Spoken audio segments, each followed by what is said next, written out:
ऐसा पहली बार हुआ है 17-18 सालों में।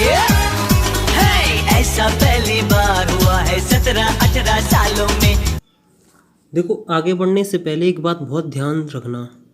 ये टॉपिक बहुत घुमाऊ टॉपिक है, इसलिए इसे बहुत ध्यान से सुनना। अगर थोड़ा यहाँ वहाँ मिस किया ना तो सारा मिस हो जाएगा। तो जो मैं बातें बताता जा रहा हूँ उसे बहुत ध्यान से सुनते जाना।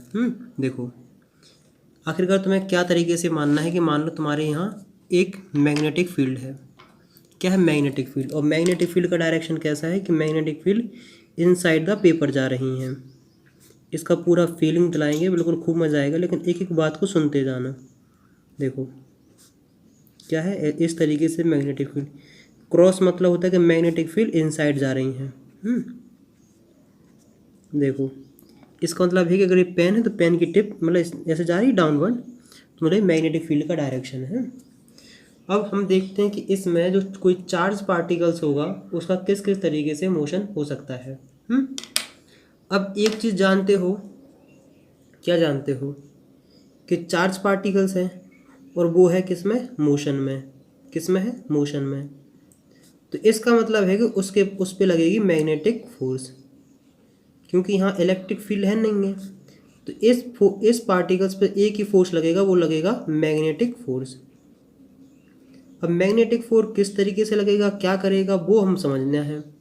देखो मैग्नेटिक फोर्स, अब देखो तुम्हें कुछ इस तरीके से समझना है कि ये मान लो ये तुम्हारी मैग्नेटिक फील्ड है और ये तुम्हारे चार्ज का डायरेक्शन है। चार्ज जस्ट ऐसे परपेंडिकुलर जा सकता है, कुछ एंगल बना के जा सकता है, या फिर ऐसे पैरेलल या एंटी पैरेलल जा सकता है।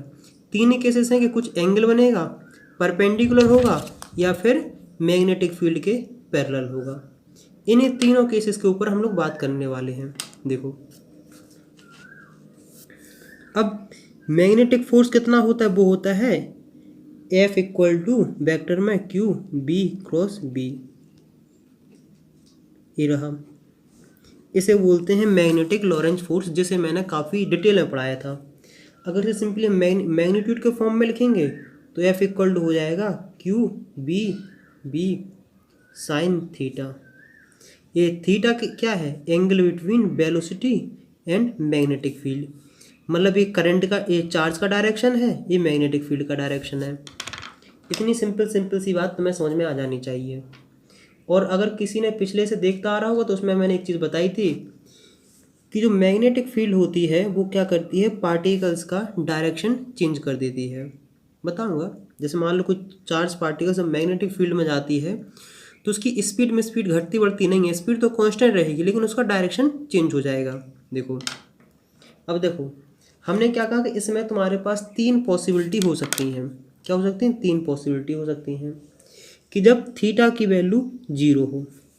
थीटा की वैल्यू 0 मतलब होता है कि direction of charge B and B, मतलब ये क्या है? ये बताता है डायरेक्शन ऑफ चार्ज, मतलब चार्ज किस डायरेक्शन में मूव कर रहा है, डायरेक्शन ऑफ चार्ज। और ये बताता है मैग्नेटिक फील्ड में। ये कब हो सकता है? जब थीटा की, जब एक दूसरे के पैरेलल हों। जब एक दूसरे के पैरेलल होंगे तो मैग्नेटिक फोर्स क्या आएगा? Q B साइन 0, साइन 0 की वैल्यू 0, मतलब मैग्नेटिक फोर्स हो जाएगा 0। मैग्नेटिक फोर्स 0 होने का मतलब इसका कोई भी डायरेक्शन चेंज नहीं होगा। इसका मतलब है कि मान लो थोड़ा इसको हट के देखते हैं, ये मैग्नेटिक फील्ड लाइंस इस लाइन में जा रही हैं, और इसी लाइन में हम क्या बोलते हैं? एक चार्ज भी मूव कर रहा है। क्या कर रहा है? चार्ज, मतलब 2 कूलाम चार्ज इस डायरेक्शन में जा रहा है। तो इसके कोई भी डायरेक्शन में चेंज नहीं आएगा, ना इसकी स्पीड में। स्पीड में तो चार्ज की वैसे भी चेंज नहीं आ सकता, क्योंकि लॉरेंज फोर्स के अकॉर्डिंग यही है कि वर्क होता नहीं है। इतनी सिंपल। देखो, घबरानी, सारी बात क्लियर करेंगे। मतलब इसकी ना स्पीड अप होगी ना डाउन होगी। अप डाउन तो इसलिए नहीं होगी क्योंकि मैग्नेटिक फील्ड कर नहीं पाती किसी चार्ज की। अब इसका डायरेक्शन चेंज क्यों नहीं होगा? क्योंकि मैग्नेटिक फील्ड और ये दोनों एक दूसरे के पैरेलल हैं। पहला केस हो जाएगा, फोर्स हो जाएगा 0। फोर्स 0 मतलब इसमें कोई भी चेंजेस देखने को नहीं मिलेगा। अब दूसरी पॉसिबिलिटी हमारे पास क्या है? देखो, दूसरी पॉसिबिलिटी है कि थीटा इक्वल टू 90 हो जाए। मतलब कि मैग्नेटिक फील्ड इस डायरेक्शन में जा रही हैं, मैग्नेटिक फील्ड जा रही है इस डायरेक्शन में और चार्ज पार्टिकल जा रहा है इस डायरेक्शन में। देखो इन दोनों के बीच में एंगल कितना 90 है कि नहीं है। अगर ऐसा कंडीशन देखने को मिल रहा है तो इसका मतलब अब यहाँ फोर्स मैक्सिमम होगा। यहाँ फोर्स की वैल्यू क्या होगी, F इक्वल टू होगा Q B B sine 90। Sine 90 की वैल्यू 1 होती तो क्यू बी बी होगा। देखो अब इसको थोड़ा तुम्हें समझना है। हमने क्या किया, देखो जैसे हम मान के चलते हैं, किस तरीके से मान के चलते हैं कि हमने चार्ज पार्टिकल्स यहाँ से ऐसे एंटर कराया, क्या कराया, यहाँ चार्ज पार्टिकल्स एंटर कराया। मान के चलते हैं कि हमारे पास 3 कूलाम का चार्ज था, 3 कूलाम का चार्ज इस डायरेक्शन में एंटर किया। मैग्नेटिक फील्ड इस डायरेक्शन में है और चार्ज पार्टिकल्स का डायरेक्शन है ए। देखो समझ में आ रहा कि नहीं आ रहा है, ए चार्ज पार्टिकल्स का डायरेक्शन है और ए मैग्नेटिक फील्ड का डायरेक्शन है। तो वही राइट हैंड यूज़ करो। देखो इसका देखो आखिरकार इस पर फोर्स लगेगा, फोर्स का डायरेक्शन क्या होगा, ये मैग्नेटिक, ये डायरेक्शन ऑफ चार्ज और ये मैग्नेटिक फील्ड। देखो आखिरकार देखो थंब इस साइड जा रहा है और मैग्नेटिक फील्ड डाउनवर्ड जा रही हैं। ये उंगलियां किस साइड आ रही हैं, उंगलियां आ रही हैं इस साइड। इसका मतलब है कि फोर्स का डायरेक्शन हो कुछ इस साइड। क्या करेगा, इस साइड। जैसे जैसे आगे जाएगा वैसे वैसे इसको फोर्स इसको इस साइड सेंटर की तरफ खींचेगा, तो क्या करेगा, ये कर्व में ऐसे मूव कर जाएगा। समझे कि नहीं समझे। इसका मतलब बेसिकली ये है कि जैसे जैसे देखो यहाँ गया यहाँ गया यहाँ गया, ये तो एक कर्व में मूव कर देगा। और किताबों में तुम्हारा इस तरीके से लिखा होता है कि कोई चार्ज पार्टिकल से यहाँ है और इसको मान लो अचानक से हमने क्या की है, 10 मीटर पर सेकंड की स्पीड दे दी। क्या मान लो 10 मीटर पर सेकंड की स्पीड से दी, तो ये देखो चार्ज डायरेक्शन इस साइड है, मैग्नेटिक फील्ड डाउनवर्ड जा रही हैं, तो इस पे फोर्स लगेगा इस साइड। ये फोर्स लगते लगते लगते इसमें ऐसे गोल गोल ऐसे घुमा देता है। क्या समझे। तो मतलब क्या करता है, चार्ज पार्टिकल्स गोल गोल घूमने लगता है। देखो कुछ इस तरीके से समझो, जैसे मान लो, क्या मान लो कि इस पे कोई फोर्स नहीं लग रहा है। अगर इस पे कोई फोर्स नहीं लगेगा तो ये सीधा निकल जाएगा, इसे कोई भी दिक्कत नहीं आएगी। जब इस पे मैग्नेटिक फोर्स लगेगा तो मैग्नेटिक फोर्स क्या करेगा, इस चार्ज को गोल गोल घुमा देगा। ये सोच लो कि एक मैग्नेटिक फोर्स की प्रॉपर्टी है। क्या हो, उसकी मैग्नेटिक फोर्स की प्रॉपर्टी है क्योंकि जो फोर्स का डायरेक्शन है वो इस साइड है। जब डायरेक्शन इस साइड रहता है तो कोई चीज़ गोल गोल घूमना स्टार्ट कर देती है। इतना बेसिक याद रखो। तो हमने क्या देखा कि फोर्स की वैल्यू इस साइड आ गई है, मैग्नेटिक फील्ड इस साइड है। ये दो यहाँ टेंजेंट ड्रॉ करोगे ना, ये बी वेलोसिटी था, इस साइड कर्व में मूव करना स्टार्ट कर दिया है। सिंपल सी बात है। देखो आखिरकार इस फोर्स की वैल्यू क्या है, इस फोर्स की वैल्यू है क्यू बी बी। अब क्यू बी बी क्यों है, क्योंकि देखो डायरेक्शन इस साइड है और मैग्नेटिक फील्ड इसके परपेंडिकुलर है, क्रॉस में है, तो एक दूसरे के परपेंडिकुलर कितना हो जाएगा। यहाँ तक कोई दिक्कत, कोई समस्या। अब एक बात तुम्हें 11th क्लास की याद रखनी है। 11th क्लास की एक बात क्या याद रखनी है कि जब भी कोई पार्टिकल्स, कोई चीज़ सर्कल में गोल गोल घूमती है तो वहाँ एक फोर्स आता है जिसका नाम होता है सेंट्रीपिटल फोर्स। या फिर ये कह सकते हैं कि अगर कोई चीज़ गोल गोल घूम रही है तो उसके पीछे सेंट्रीपिटल फोर्स है। समझे कि नहीं। जैसे अगर तुमने गलती से 11th क्लास में कुछ थोड़ा बहुत भी पढ़ा हुआ हो, तो अगर मान लो तुम यहाँ से पत्थर बांधते हो, यहाँ एक रस्सी बांधते हो और तुम कोई चीज़ गोल गोल घुमाते हो, तो यहाँ जो सेंट्रीपिटल फोर्स आ रहा है mv²/r, वो टेंशन की वजह से आ रहा है। ऐसे ही अगर मान लो ये पार्टिकल्स गोल गोल घूम रहा है, अगर यहाँ सेंट्रीपिटल फोर्स आ रहा है तो किसकी वजह से आ रहा है, वो आ रहा है मैग्नेटिक फोर्स की वजह से। किसकी वजह से आ रहा है, मैग्नेटिक फोर्स की वजह से, मतलब क्यू बी बी की वजह से। क्या समझे। इतनी देखो इस बात को दोबारा सुन लेना, कई बार रिपीट करके सुन लेना कि जब कोई पार्टिकल सर्कल में मूव करता है तो उसके पीछे एक फोर्स रिस्पॉन्सिबल होता है, जिस फोर्स का नाम होता है सेंट्रीपिटल फोर्स। और सेंट्रीपिटल फोर्स का फॉर्मूला होता है mv²/r। कभी ये अलग अलग टाइप का फोर्स यहाँ देखने को मिलता है। देखो तो आखिरकार ये जो रेडियस बना हुआ होगा, ये रेडियस बना इतना, ये रेडियस बना कि नहीं बना, इस रेडियस की हमें डिस्टेंस, ये रेडियस कितना होगा, मेन इंपॉर्टेंट बात ये है। क्योंकि देखो अगर मान लो जो पार्टिकल्स जा रहा है उसका मास तुम्हें पता है, उसकी क्या वेलोसिटी है, अब दिक्कत आती है उसका रेडियस क्या है। तो रेडियस इक्वल टू क्या हो जाएगा, M B square upon B Q B B. इसको यहाँ लाए, इसको यहाँ लाए, बी से एक बी कैंसिल, तो R equal to M B upon Q B. ये क्या रहा है, ये रहा है मैग्नेटिक, ये रहा रेडियस, किसका रेडियस, ये जो इस कर्व में जो घूमा है। वो अगर अभी तक भी बात क्लियर नहीं हुई तो कोई बात नहीं, मैं दोबारा क्लियर करता हूँ, क्योंकि देखो ये वाला पॉइंट समझोगे तब जाके अगला पॉइंट आएगा। अभी तो देखो 0 था, फिर 90 हुआ, तीसरा पॉइंट कोई जनरल एंगल लेने वाले हैं, तो उसको समझने के लिए पहले तुम्हें ये वाला समझना पड़ेगा। जैसे देखो जस्ट समझते हैं, दोबारा समझते हैं, तो घबराओ नहीं। देखो मान लो मैग्नेटिक फील्ड जा रही है इनसाइड, क्या जा रही हैं, इनसाइड जा रही हैं। अब देखो इसको, अब देखो अब ध्यान से समझना चाहिए।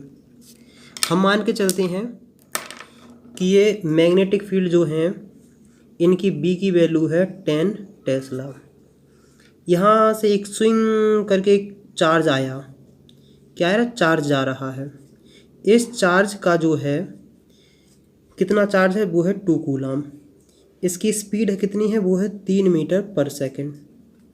कितनी है, 3 मीटर पर सेकेंड। तो जैसे ही यहाँ आएगा तो देखो इसका डायरेक्शन ऐसा है, मैग्नेटिक फील्ड ऐसा है, तो इसे फोर्स लगेगा इस डायरेक्शन में। देखो अगर ऐसे समझ में नहीं आता तो ऐसे समझो। देखो ये कौन सा डायरेक्शन है, जे डायरेक्शन है।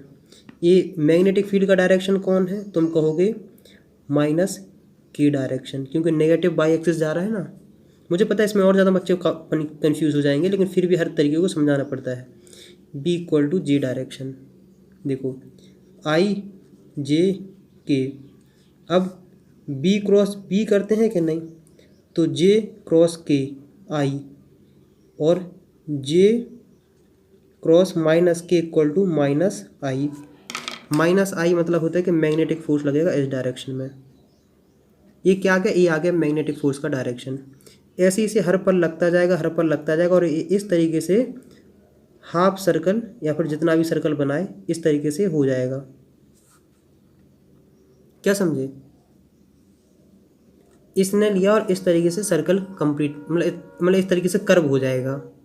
और जैसे ये ऐसे कर्व हो के दोबारा यहाँ से स्विंग दोबारा वापस लौट आएगा, यू टर्न ले लेगा। सिंपल सी बात है। इसे अपन और डिटेल में करेंगे, क्वेश्चन करेंगे, बहुत मज़ा आएगा, लेकिन जस्ट अभी इतना समझ लो। अब देखो दोबारा इसी कहानी पे, अब देखो अब समझ में आ जाना चाहिए फिर हम क्या बताना चाहते थे।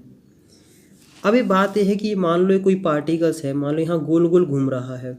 क्या कर रहा है, ये पार्टिकल्स यहाँ गोल गोल घूम रहा है, तो इसका कुछ ना कुछ तो टाइम पीरियड होगा, पीरियड ऑफ रिवोल्यूशन होगा कि आखिरकार ये एक चक्कर कितने मिनट में लगा रहा है या कितना टाइम लग रहा है, उसी को समझते हैं। उसको समझने के लिए तुम्हें बेसिक बात याद रखनी। देखो अभी मान लो सर्कल गोल गोल घूम रहा है और हमें लगाना है कि इसने कितना टाइम लगाया है। देखो आखिरकार पीरियड ऑफ रिवोल्यूशन या फिर इसी को बोलते हैं टाइम पीरियड, मतलब एक कंप्लीट सर्कल चक्कर लगाने में कितना टाइम लगता है उसी को बोलते हैं टाइम पीरियड, या फिर बोलते हैं इसी को पीरियड ऑफ रिवोल्यूशन। बेसिक सी सिंपल सी बात याद होनी चाहिए। देखो आखिरकार हम पूछें कि वेलोसिटी इक्वल टू क्या होता है, तुमको डिस्टेंस अपॉन टाइम, तो टाइम इक्वल टू क्या होता है, डिस्टेंस अपॉन वेलोसिटी। सिंपल सी बात, डिस्टेंस अपॉन स्पीड। स्पीड बोलते जनरली से स्पीड। तो टाइम पीरियड इक्वल टू क्या हो जाएगा, डिस्टेंस। यहाँ से लेके यहाँ तक चक्कर लगाया है, मतलब एक सरकमफ्रेंस कंप्लीट किया है, तो यहाँ से लेके यहाँ तक कितना डिस्टेंस हो जाएगा, 2 पाई आर। ये पाई इसका रेडियस है। जैसे मान लो तुम यहाँ से लेके यहाँ तक चक्कर लगा के आए, तो हम पूछेंगे आखिरकार तुम्हारी स्पीड कितनी हुई है, तुम कहोगे भैया पूरा डिस्टेंस कवर और हमने कितना टाइम लिया है, और टाइम पीरियड निकालना है, और कितने से तुमने इससे दौड़े थे, तो यहाँ नीचे आएगा स्पीड आ जाएगा। अब देखो 2 पाई आर, ओपन स्पीड तुमने क्या दी थी, बी दी थी। ये देखो, ये बी क्या है, ये बी है स्पीड ऑफ चार्ज। जो देखो, जो जिस चार्ज की स्पीड थी ना, तो हमने बोला 10 मीटर पर सेकंड है, 10 मीटर पर सेकंड वही स्पीड है। ये आर क्या है, आर जो भी है हमने रेडियस निकाला है, रेडियस ऑफ इस कर्व का।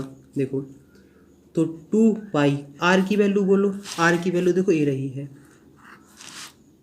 M B B upon Q B B upon speed कितनी है बी, तो इससे बी से बी कैंसिल, तो टाइम पीरियड की वैल्यू कितनी आई है 2 pi M upon Q B. ये रहा सस्ता सा सिंपल सा फॉर्मूला। यहाँ तक किसी को दिक्कत है, कोई समस्या कुछ भी नहीं आनी चाहिए। बेसिकली बच्चों को एक चीज़ में दिक्कत आएगी, वो होगी कि सेंटीमीटर फोर्स के बारे में। इतना जान लो कि जब कोई चीज़ सर्कल में घूमती है तो उसे कौन घुमाता है, उससे घुमाता है सेंटीमीटर फोर्स। समझ रहे कि नहीं, इतनी बेसिक सी बात तुम्हें समझ में आ जानी चाहिए।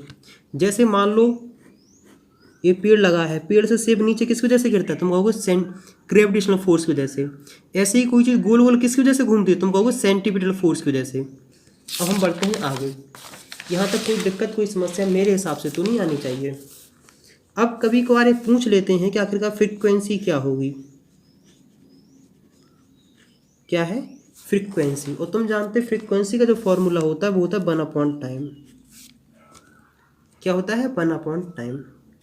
तो हम क्या लिखेंगे 1 टाइम की वैल्यू रखो, टाइम का फॉर्मूला अभी हल निकाला ना, देखो अभी हल निकाल, देखो अपन ने क्या निकाला है 2 pi M upon Q B.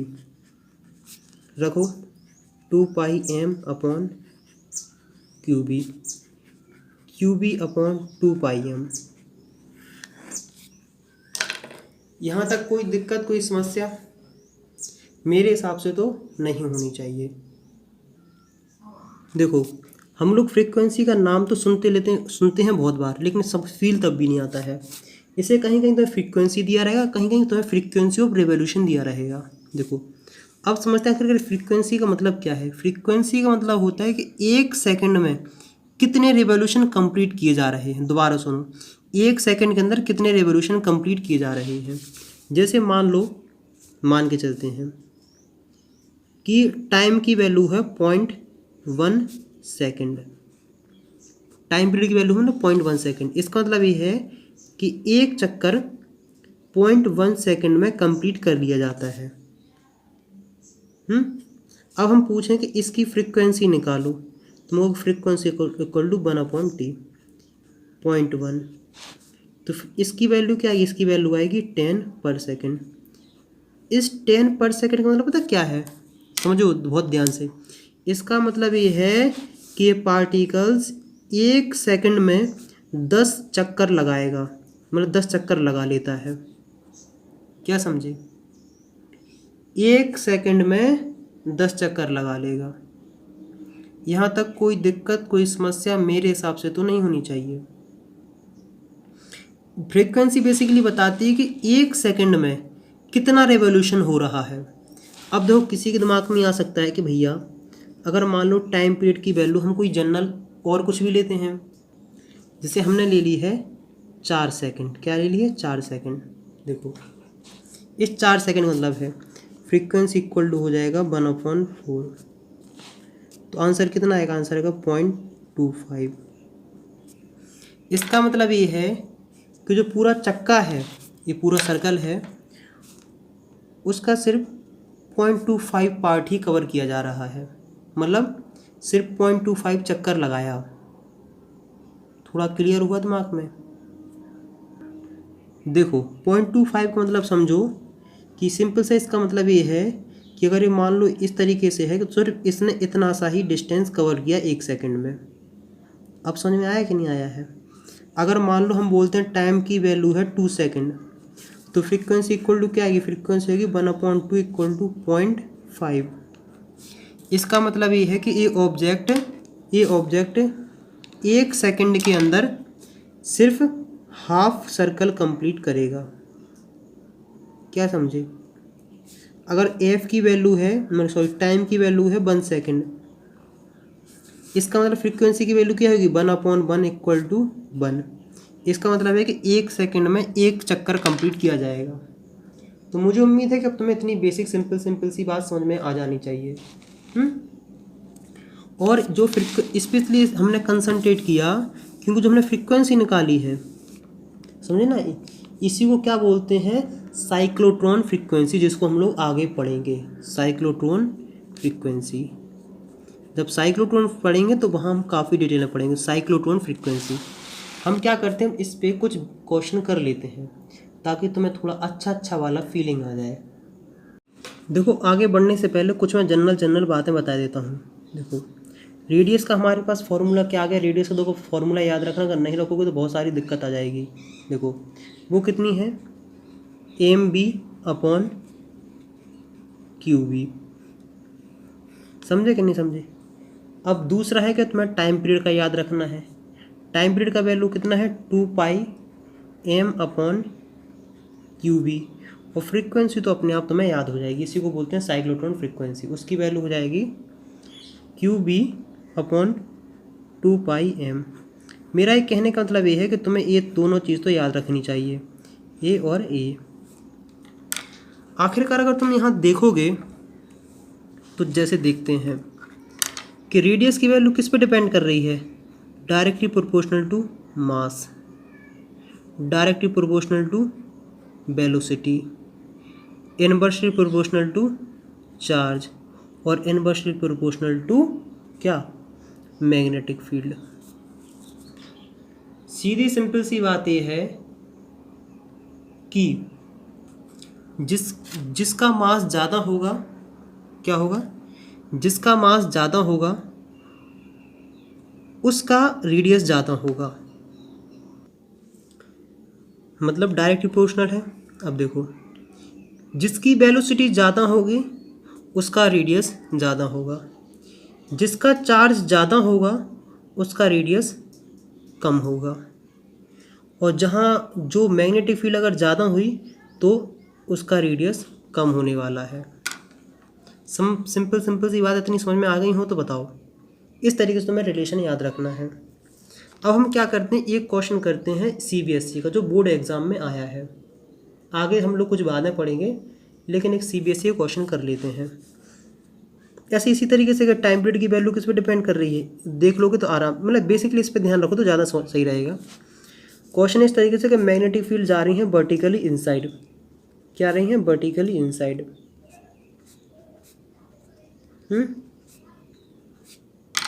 और इलेक्ट्रॉन जा रहा है इस तरीके से। अब देखो ये इस साइड है, इलेक्ट्रॉन इस साइड है, तो दोनों के बीच में एंगल कितना, θ = 90 हो गया है। अब दिक्कत आती है कि आखिरकार जो इलेक्ट्रॉन है इसकी स्पीड है वो है 4 × 10⁴ मीटर/सेकंड। क्या समझे, 4 × 10⁴ मीटर/सेकंड। वो जो मैग्नेटिक फील्ड है इसकी वैल्यू है वो क्या है, इसकी वैल्यू है 10⁻⁻5 टेस्ला। यहाँ तक कोई दिक्कत, कोई समस्या, इलेक्ट्रॉन है। अब बेसिक तुम्हें क्या बात याद हो, इसमें पूछा जाता है कि बताओ इस इलेक्ट्रॉन की ट्रेजेक्टरी क्या होगी, मतलब इलेक्ट्रॉन किस तरीके से मूव करेगा और इसे कितना टाइम लगेगा इससे बाहर निकलने में। इतना चीज़ जान दो, इलेक्ट्रॉन का जो चार्ज होता है वो तो -1.6 × 10⁻⁻19 कूलम। हम इस क्वेश्चन को कराते हैं दोनों तरीके से। मान लो एक प्रोटॉन जा रहा है और जा रहा है क्या, इलेक्ट्रॉन जा रहा है और न्यूट्रॉन जा रहा है। न्यूट्रॉन की वेलोसिटी है 4 × 10⁴ मीटर/सेकंड। और इसका चार्ज भी क्या होता है, इसका चार्ज होता है Q = 1.6 × 10⁻⁻19 कूलम। जैसे ही एंटर किया, अब इसकी ट्रेजेक्टरी तुम्हें निकालनी है। मान लो यहाँ पहले मान लो प्रोटॉन के लिए निकालते हैं। हमने क्या कहा तुम्हें, मैग्नेटिक फोर्स का फॉर्मूला क्या होता है, QB/B। सिंपल सी बात है, B/B। देखो आखिरकार ये क्या है, ये है डायरेक्शन ऑफ चार्ज, और ये क्या है, ये है डायरेक्शन ऑफ मैग्नेटिक फील्ड। देखो पहला जो थंब है उसे दो तुम कौन सा, B को, और ये है मैग्नेटिक फील्ड। इस साइड जा रही हैं, देखो थंब हमारा इस साइड है, इस डायरेक्शन में है, और मैग्नेटिक फील्ड इस डायरेक्शन में है, तो हमारा फोर्स कौन से डायरेक्शन में, हमारा इस डायरेक्शन में आ रहा है। तो इसका मतलब ये है कि हम ग्रीन से बना रहे हैं प्रोटॉन, नहीं सॉरी रेड से बनाते हैं प्रोटॉन। तो प्रोटॉन ऐसा जाएगा और कुछ इस तरीके से ऐसे मूव करेगा, क्या समझे, इस तरीके से करेगा। अब हम बात करते हैं किसके ऊपर, इलेक्ट्रॉन के ऊपर। Electron equal to -q upon b cross b, समझे कि नहीं समझे। देखो अगर तुम्हें इसको क्या दोगे, थंब, इसको दोगे ये उंगली, मतलब जो भी फिंगर भी याद नहीं आ रही है, वो फिंगर, और ये 4 फिंगर जो भी हो, ये थंब है। तो मैग्नेटिक फील्ड फोर्स का क्या डायरेक्शन है, इस साइड जा रहा है ना, इस साइड देखो, ये देखो ये थंब है, ये मैग्नेटिक फील्ड है, ये किसका डायरेक्शन है, ये है मैग्नेटिक फोर्स का डायरेक्शन। अब देखो यहाँ नेगेटिव लगा है ना, अगर इसका डायरेक्शन इस डायरेक्शन में जा रहा है तो नेगेटिव्स का क्या कर देगा, नेगेटिव्स का डायरेक्शन कर देगा जस्ट ऐसा उल्टा अपोजिट, इस तरीके से। तो बस नेगेटिव चार्ज में तुम्हें थोड़ा ध्यान रखना है इलेक्ट्रॉन के केसेस में। अगर मान लो इलेक्ट्रॉन का अगर मान लो नेगेटिव चार्ज से डायरेक्शन आ रहा है इस तरीके से, और राइट हैंड यूज़ करके अगर तुम्हारा डायरेक्शन इस साइड से आ रहा है और नेगेटिव तुम्हारे पास चार्ज है, तो इसका ओवरऑल डायरेक्शन पता क्या हो जाएगा, डायरेक्शन हो जाएगा इस डायरेक्शन में। बस यहाँ थोड़ा सतर्क और ध्यान रखना है। तो इसका मतलब ये है कि ट्रेजेक्टरी इलेक्ट्रॉन की कुछ इस तरीके से होगी, क्या समझे, इलेक्ट्रॉन की ट्रेजेक्टरी होगी कुछ इस तरीके से। समझ में आया कि नहीं। पॉजिटिव चार्ज के जस्ट अपोजिट डायरेक्शन होगा, क्योंकि इस साइड लगेगा, इस साइड डायरेक्शन फोर्स इस साइड लग रहा है, इस साइड लग रहा है। अब एक बात जान गए हो कि ये चीज़ करी है कर्व में मूव। जब कोई चीज़ कर्व में मूव करती है तो उसके पीछे कौन सा फोर्स होता है, उसके पीछे होता है सेंट्रीफ्यूगल फोर्स। और यहाँ सेंट्रीफ्यूगल फोर्स किसकी वजह से है, मैग्नेटिक फोर्स की वजह से। तो centrifugal force is equal to magnetic force QBB, समझे कि नहीं समझे। अब देखो तुम यहाँ R निकालो, क्या आ जाएगा, R की वैल्यू आएगी MB अपॉन QB। ये रेडियस है। रेडियस का मतलब ये है कि जो ये यहाँ होगा ना, ये इस साइड से जो भी होगा, या फिर ये बोल सकते हैं यहाँ से जो होगा वो रेडियस है, मतलब जो कर्व है उसका रेडियस है। इतनी सिंपल सी बात समझ में आई कि नहीं आई है।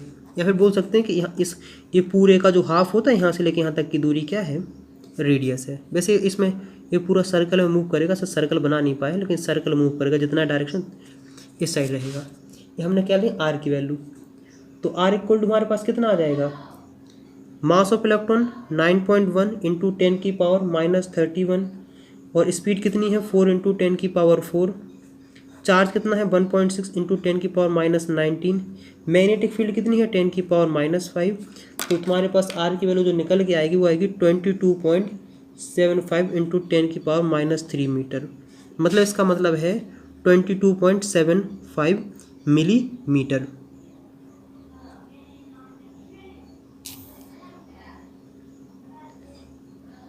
मतलब इलेक्ट्रॉन जो रेडियस बना रहा है ना, ये रेडियस, इसकी वैल्यू इतनी है 22.75 मिलीमीटर। कोई दिक्कत, कोई समस्या मेरे हिसाब से तो नहीं होनी चाहिए, समझे। इसका मतलब ये है कि होगा 2.275 सेंटीमीटर। ये ट्रेजेक्ट्री निकाल ली अपन ने, ये ट्रेजेक्ट्री रही, देखो ये ट्रेजेक्ट्री है, ये यहाँ से लेके यहाँ तक की रेडियस आ गई है। अब लगाना है टाइम पीरियड, कि जब ये चार्ज इलेक्ट्रॉन यहाँ से यहाँ आया होगा तो यहाँ कितना टाइम लगेगा होगा। तो बेसिकली इसने क्या किया है, हाफ सर्कल बनाया ना, क्या बनाया है, हाफ सर्कल। इसने हाफ सर्कल बनाया है, तो T इक्वल टू क्या होगा, T इक्वल टू का डिस्टेंस कितना कवर किया है अपॉन उसकी क्या वेलोसिटी थी। डिस्टेंस इसने हाफ कवर किया है तो πr हो जाएगा। वेलोसिटी इसकी कितनी है, वो है b, तो अपने पास गिवन है। तो T की वैल्यू आएगी 22/7 इंटू R की वैल्यू 22.75 इंटू 10 की पावर -3। b की वेलोसिटी कितनी है 4 तो आंसर तुम्हें देखने को मिलेगा वो आएगा 17.875 इंटू 10⁻⁻7 मतलब 1.8 इंटू 10⁻⁻6 सेकेंड। सोचो इसका मतलब पता क्या है, 1.8 माइक्रो सेकेंड। इसको इतना टाइम लगेगा सिर्फ इसको यहाँ एक जगह से दूसरी जगह मूव करने में। तो मुझे उम्मीद है कि यहाँ तुम्हें काफ़ी हद तक समझ में आ गया होगा कि आखिरकार इस तरीकों को कैसे सॉल्व करते हैं। ऐसे करने के लिए हमारे पास नंबर ऑफ क्वेश्चन होते हैं, जितने तुम क्वेश्चन करो उतने कम हैं। क्या समझे? जितने तुम क्वेश्चन करो उतने तुम्हारे लिए कम पड़ जाएंगे। क्वेश्चन पे क्वेश्चन करते रहो, होते रहेंगे। समझे कि नहीं? अगर कहीं मैग्नेटिक फील्ड की यूनिट वेबर पर मीटर स्क्वायर दिख जाए तो घबराना नहीं, हम सब आगे पढ़ेंगे। क्या समझे? ये सब हम लोग आगे पढ़ेंगे। तो मुझे बताओ यहाँ तक कि आखिरकार तुम्हें किस तरीके के क्वेश्चन में मज़ा आया कि नहीं आया है? बताओ। अब करने के लिए तो ऐसे क्वेश्चन है, नंबर ऑफ क्वेश्चन है, जितने क्वेश्चन करो उतने क्वेश्चन कम हैं। ढेर सारे करते रहो, जितना करना उतने करते जाओ। बस मेन इंपॉर्टेंट था वो समझना था इलेक्ट्रॉन के केसेस में। नेगेटिव वाले चार्ज अगर तुमने समझ लिया तो पूरा आ जाएगा। आगे बढ़ने से पहले और जनरल बातें कर लेते हैं कि कभी कभार तुमसे एंगुलर वेलोसिटी के बारे में बोल सकते हैं कि आखिरकार एंगुलर वेलोसिटी निकालो। देखो बेसिक सिंपल सी नॉलेज होनी चाहिए। एंगुलर वेलोसिटी या फिर एंगुलर फ्रिक्वेंसी कोई बड़ी बात नहीं है। ओमेगा इक्वल टू क्या होता है? 2π/T। अगर एंगुलर वाला तुम्हारा पोर्शन कमज़ोर है तो एक बार 11th क्लास वाले लेक्चर देख लें, वहाँ मैंने बहुत अच्छे से कवर कराया है। तो ये क्या हो जाएगा? 2π/T। अब देखो 2π/ फ्रीक्वेंसी लिख सकते हो। ये बेसिकली फ्रीक्वेंसी को इस तरीके से डोनेट करते हैं न्यू से। और फ्रीक्वेंसी का तुम्हारे पास फॉर्मूला क्या है? फॉर्मूला है 2π/2πm। 2π से 2π कैंसिल, तो एंगुलर वेलोसिटी क्या आ गई है? QB/m। तो अगर तुम यहाँ ऑब्जर्व करते हो तो हम क्या देखते हैं कि एंगुलर वेलोसिटी की वैल्यू डिपेंड करती है चार्ज पे, मैग्नेटिक फील्ड पे एंड पार्टिकल्स के मास पर। रेडियस पे इसकी डिपेंडेंसी नहीं है। सिंपल सी बात समझ में आई है। इसकी यूनिट क्या होती है? इसकी यूनिट होती है रेडियन पर सेकंड। इसकी यूनिट तो मीटर होती है, कोई बड़ी बात नहीं है। इसकी वैल्यू सेकंड होती है, ऐसा यूनिट। इसकी पर सेकंड होती है, यूनिट कोई बड़ी बात नहीं है। देखो कभी एक बार क्वेश्चन इस तरीके से भी घुमा देते हैं कि मान लो जो चार्ज पार्टिकल्स एंटर कर रहा है उसका मोमेंटम है p, तो बताओ इसका रेडियस क्या होगा? अगर तुम यहाँ बेसिकली अगर ऑब्जर्व करते हो, देखो बहुत सिंपल सा ऑब्जर्वेशन है कि एम बी इक्वल टू क्या होता है? एम बी इक्वल टू होता है p। तो r इक्वल टू क्या लिख सकते हो? P/QB। एक क्या है? मोमेंटम का, लीनियर मोमेंटम का मैग्नीट्यूड। कोई दिक्कत कोई समस्या मेरे हिसाब से तो नहीं आनी चाहिए। कभी कभार तुमसे क्या कहा जाएगा कि इसकी काइनेटिक एनर्जी दे दी जाएगी और तुम्हें काइनेटिक एनर्जी के फॉर्म में तुम्हारा क्वेश्चन दे दिया जाएगा। तुम्हें क्या करना है? इसको काइनेटिक एनर्जी के फॉर्म में कन्वर्ट करना कैसे करना है? देखो R इक्वल टू m/QB, ऊपर नीचे b से मल्टीप्लाई कर दो तो mb²/QB। कन्फर्म? और क्या करो? काइनेटिक एनर्जी इक्वल टू क्या होता है? 1/2 mb²। तो mb² इक्वल टू क्या हो जाता है? 2 ऑफ काइनेटिक एनर्जी। तो आखिरकार तुम क्या लिख सकते हो? रेडियस इक्वल टू, यहाँ mb² है वहाँ लिखो twice of kinetic energy upon QB। यहाँ तक कोई दिक्कत कोई समस्या मेरे हिसाब से तो नहीं आनी चाहिए। अगर देखो थोड़ी यहाँ गलती हुई, यहाँ B होगा, यहाँ B होगा, इस तरीके से लिख सकते हैं। कभी इस तरीके से लिख देते हैं। और अगर कभी तुम्हें बेसिकली याद हो कि काइनेटिक एनर्जी इक्वल टू क्या होता है? P²/2m। अगर याद हो कि जो काइनेटिक 1/2 mb² बेसिकली किसके बराबर होता है? लीनियर मोमेंटम का स्क्वायर अपॉन 2m। ये सिंपल सा 11th क्लास का कन्वर्जन है। किसी के दिमाग में आ रहा होगा आखिरकार भैया आया कैसे। मेन दिक्कत है कि आखिरकार आया कैसे, बताते हैं। देखो यहाँ थोड़ा पलटने पेज कि आखिरकार ये आया कैसे। देखो काइनेटिक एनर्जी इक्वल टू क्या होता है 1/2 mv²। ऊपर नीचे मास से मल्टीप्लाई कर दो तो क्या हो जाएगा m² b² अपॉन 2m। इसको कैसे लिख दो mv अपॉन 2m इसका स्क्वायर। इसकी वैल्यू क्या होती है मोमेंटम, तो काइनेटिक एनर्जी इक्वल टू क्या हो गया है momentum square upon 2m। Confirm. तो p इक्वल टू क्या हो गया है 2m kinetic energy under root. समझे कि नहीं समझे हो। तो आखिर का तुम्हारे पास रेडियस का फॉर्मूला एक और क्या आ गया है। अभी p अपॉन क्या लिख रहे थे तुम q भी रख रहे थे कि नहीं। अब p की जगह a वाली वैल्यू रख दो तो r इक्वल टू क्या हो गया है under root 2m kinetic energy upon QV। ये क्या है बेसिकली काइनेटिक, जो पार्टिकल्स मूव कर रहा है ना उसकी काइनेटिक एनर्जी है। और तुम जानते हो कि कोई भी चार्ज पार्टिकल्स होता है उसकी मैग्नेटिक फील्ड के अंदर उसकी स्पीड में कोई भी चेंजेस नहीं आते हैं। अगर ये मान लो 10 मीटर पर सेकंड की स्पीड से एंटर किए तो 10 मीटर पर सेकंड स्पीड से ही बाहर निकलेगा, इसकी स्पीड में कोई भी चेंज नहीं आता है। तो तुम क्या कह सकते हो कि एक काइनेटिक एनर्जी क्या है काइनेटिक एनर्जी ऑफ पार्टिकल्स है।